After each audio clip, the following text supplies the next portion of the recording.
तुम्हाला बघायचं आहे का मी माझ्या बॅगमध्ये रोज काय कॅरी करते? हाय, मी आहे डॉक्टर अस्मिता. हा व्लॉग मुलींसाठी आहे, तर मुलं स्किप करू शकतात. हेडफोन्स तर मस्टच आहे म्युझिकसाठी. हे छोटूसं वॅलेट, सुट्टे पैसे ठेवायला. ही लिपस्टिक तर माझी फेवरेट आहे. जर मला सांगितलं 500,000ची लिपस्टिक किंवा ही 100 रुपीजची, तर मी हीच चूज करेन. हे पेपर हँडवॉश जे मी तुळजापूरला जाताना घेतलं होतं. एक क्लचर. आणि हे काय आहे सांगा? किती प्रिटी आहे ना? हे एक मिरर आहे.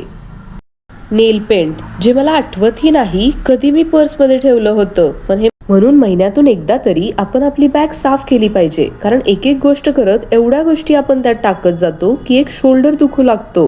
काजळ आणि पॉन्ड्स बीबी क्रीम रोजसाठी. सनस्क्रीन जे बिलकुल हेवी नाही. तर तुमचे लिप्स ड्राय होत असतील तर तुम्हाला फक्त ह्या 10 रुपीज वाल्या वॅसलिनची गरज आहे. आणि माझं फेवरेट लिप ग्लॉस. माझे डेली व्लॉग्स बघण्यासाठी फॉलो बटनवर क्लिक करा.